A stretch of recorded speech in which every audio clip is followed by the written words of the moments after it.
You're listening to the Crystal Bar podcast, where crystals, astrology, and aligned living meet the cycles of the moon and year. I'm Claire, and each week I bring guidance and stories to inspire you to live with clarity, connection, and purpose. So take a deep breath, make this time for you, and let's begin.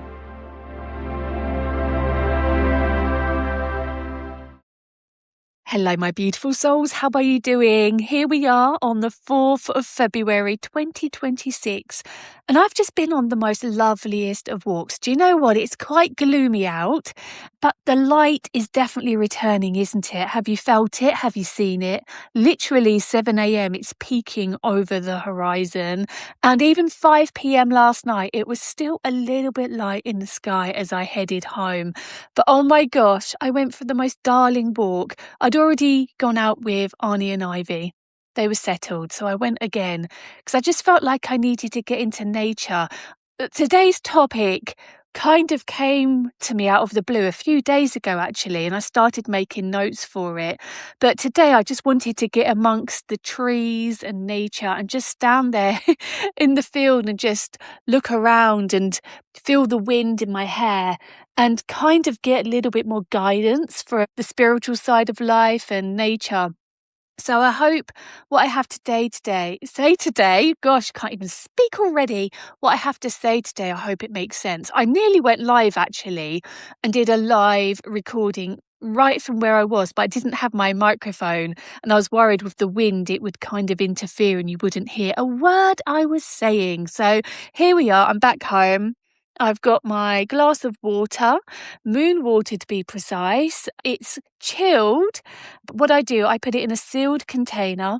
I put a couple of crystals around it depending what I want. This time it was clear quartz, it was labradorite and some rose quartz, not inside it, right next to the jug. And then I left it out because it was so cold overnight. I knew it would stay fresh and then I refrigerated it. And here we are, enjoying it still. I do refresh it most nights if it's a clear night, depending on the crescent of the moon, the phase and what I need. It is something you don't have to save for a full moon. You can create moon water as and when you need. I love it. And I speak affirmations into it as I pour it as well. So that's just a nice little personal fun side of ritualing that I just wanted to share with you. But I digress. As I say, bear with me because I have voice notes here, I have handwritten notes here, and hopefully this information will flow lovely.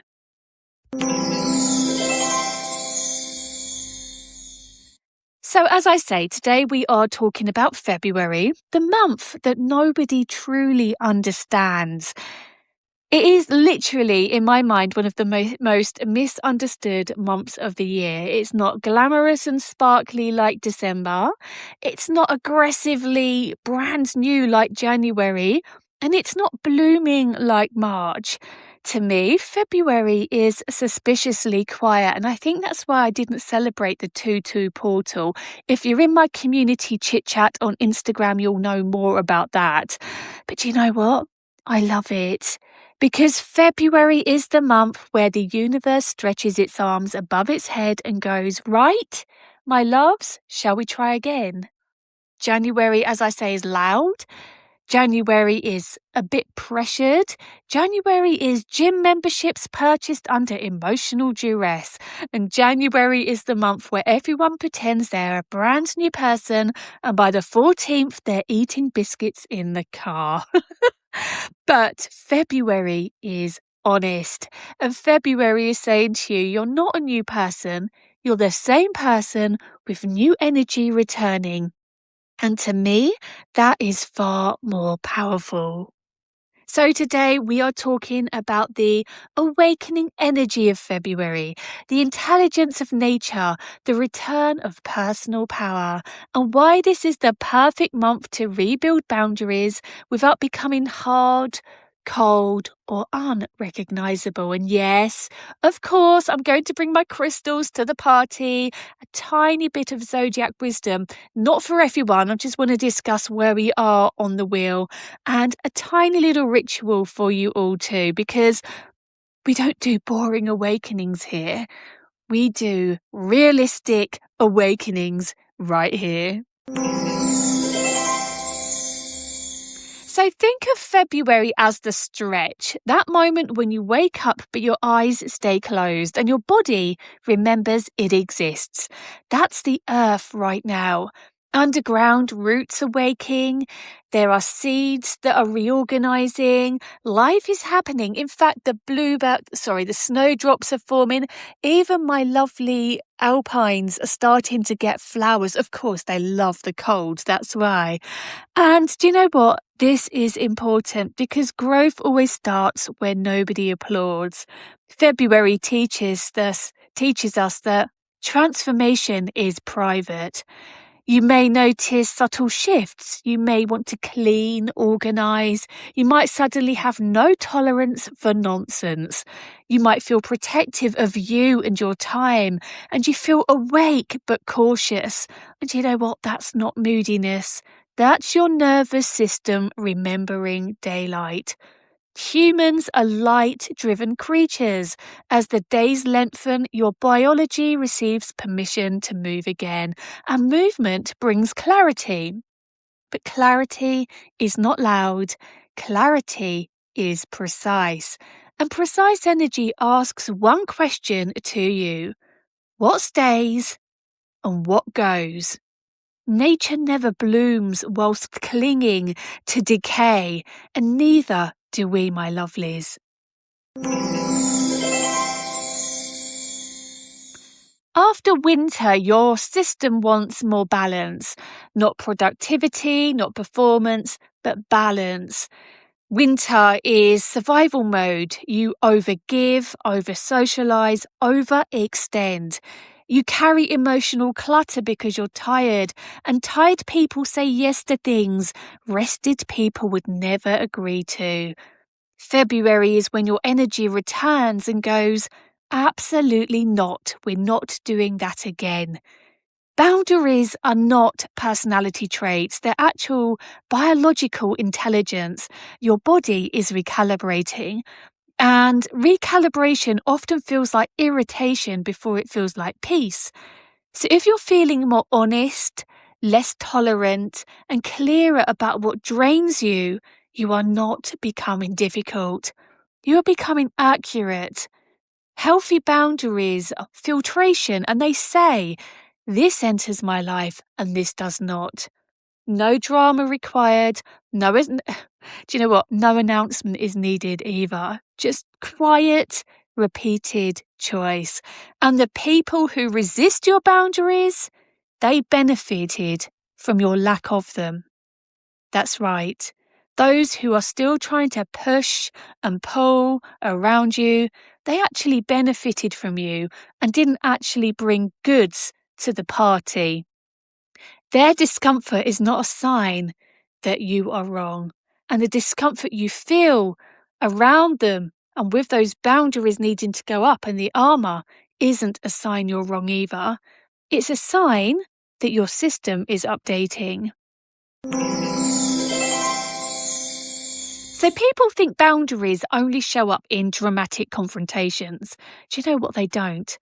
They live in Tuesday afternoons, they live in unread messages, they live in cancelled plans, they live in silence. Time boundaries such as, I'm not available tonight. There could be emotional boundaries such as, I care, but I'm not carrying that for you. And communication boundaries such as, we're not speaking to me like that. You could also have digital boundaries, so no instant replies, no permanent access, no emotional emergencies via text message. If it's not a fire, it can wait. It can wait. Do you know what I mean? It's okay for you to set those boundaries. I'm going to say that again. If someone upsets you or tries to emotionally manipulate you, You are allowed to step away and say to them, or say to them subconsciously, "You're not speaking to me like that. I'm not available tonight. I care, but I'm not carrying that for you." And you know what? Most things are not fires. You don't need to explain your boundaries into a legal document or keep repeating yourself over again about why you're doing what you're doing. You're not a courtroom. You are a human being protecting your energy that took an entire life to build up and an entire winter to expire. And what I mean by that is, during winter, especially the Christmas festive season, we can give. We can say yes, yes, yes. We can put ourselves into situations that we do not want to be around people we don't want to be around. And my goodness, when we come out of that, we can be really, really fragile. It's at this point, whilst you're building yourself back up, whilst the light returns to re-energize you, you must look after number one, okay? Look after number one. It is the key to you being happy, well, and content and nurtured again. You don't owe everything to everyone. Your life, your existence, and your energy begins with you.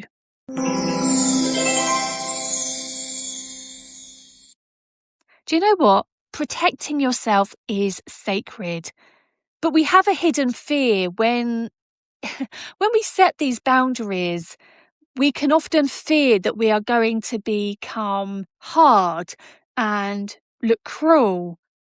And I don't know about you, but often in the past, I used to say to myself, if I set boundaries, I'm going to become cold, people won't like me. But you know what? No. Good boundaries protect warmth. They prevent resentment, and resentment is what actually hardens people. Boundaries are behaviours, not speeches. Because if you carry on doing what you're doing, getting that horrible feeling in your stomach when someone messages or you have to go somewhere or do something, you will start resenting that whole situation, that person, the position you're in. And resentment is what creates illness. Now, boundaries are behaviours, not speeches, as I say. So delay the reply. Leave early. It's okay to say, "I'll think about it." And protect one evening a week like it's a holy ground. You've got to look at yourself, your life, your partnerships, your relationships, your home. You have to protect that. Because if you start give to others, or situations and situations, that can become harder and more stagnant, and you could ruin what is real and in front of you. Consistency is key right now.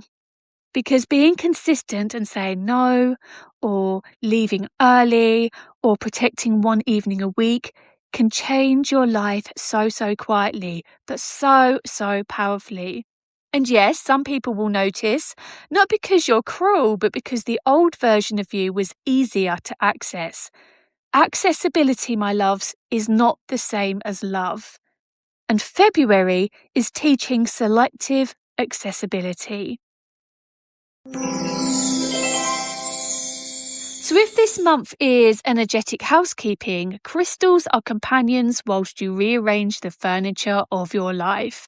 And I've got a few for you to help you with this. And I just want to repeat one thing I said. When you start changing and saying no, those that really care about you will understand why. It's those that were being energy vampires or situations that were being energy vampires that will start playing up and trying to put emotional, and I'm going to say the word, abuse your way. Trying to throw things back to you and make you feel terrible and try to, perhaps abuse was a term too hard, but that's the only way I can describe it. You may find that people as well try to spin things around and make you feel bad because suddenly they're failing because you're not carrying them or you're not their sounding horn. Do you know what? It's their issue. You were carrying them or the situation or the project for far too long. And now you've stepped back to protect your peace, your integrity, your mindset, your health, your mental health. It's funny, isn't it, how suddenly people can say to you, oh, you're not there for me anymore. But why were you always there for them? And why were they never there for you?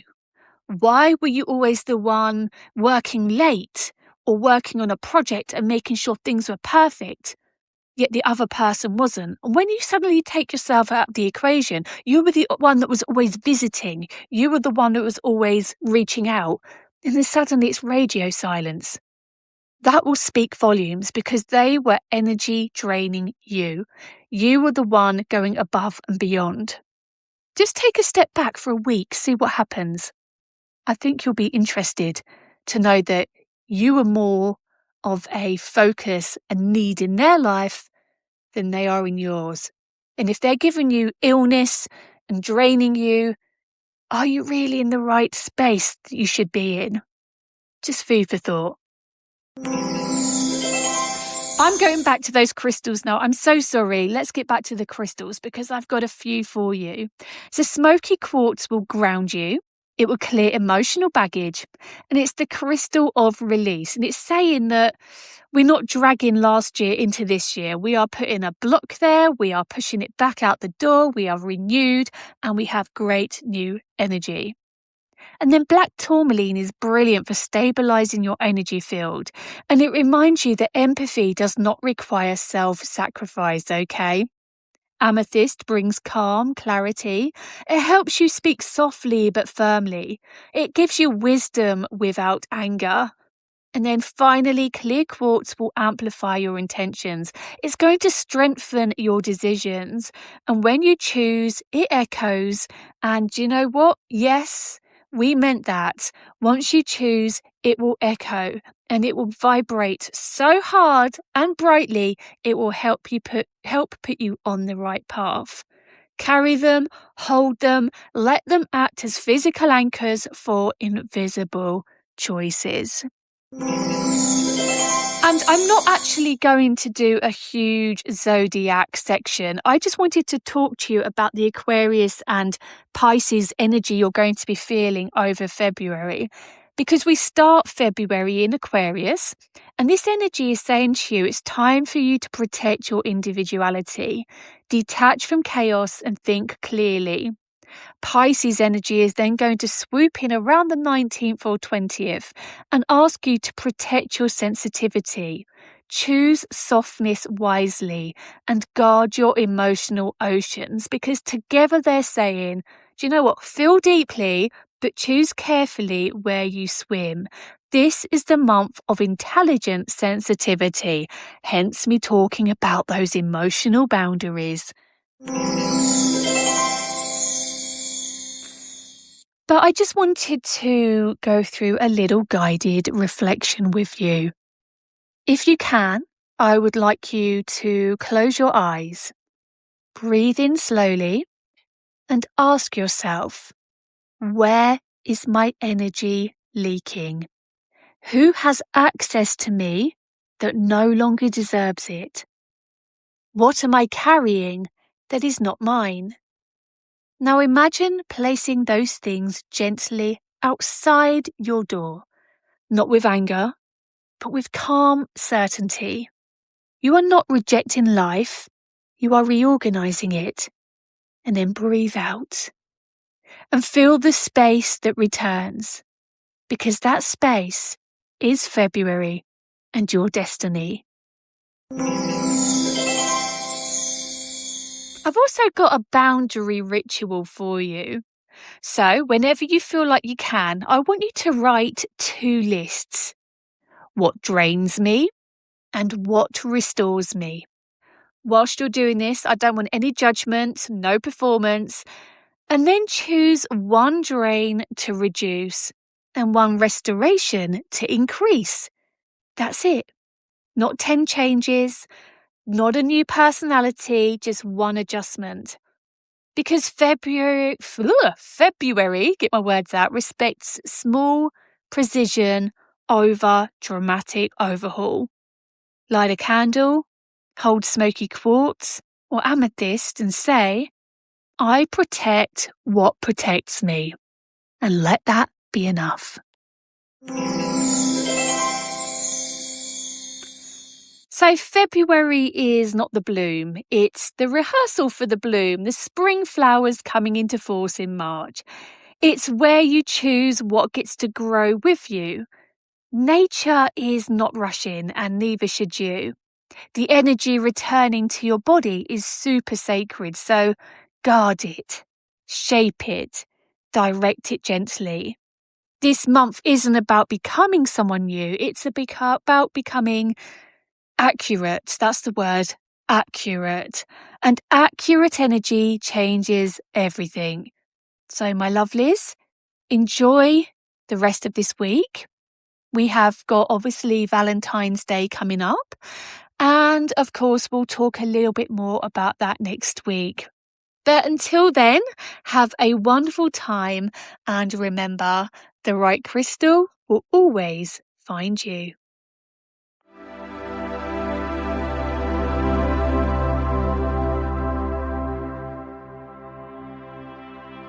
Before you go, I have a very special discount code for you, especially for those of you who love buying crystals. So, the code is podcastcrystal. If you use this at checkout at thecrystalbar.co.uk, you will get a very secret discount. And yes, it is a secret because I changed the value of the code throughout the year. So who knows what discount you will receive. But I hope you've enjoyed today's episode. I hope you found it beneficial. And if you have, I'd be really grateful if you could just leave a comment, leave a review. And of course, if you have a friend who loves crystals just like us, please do share it with them. Sending you love, sending you light. Have a great week because honestly, my lovelies, you really do deserve it. And as I said earlier, remember, the right crystal will always find you.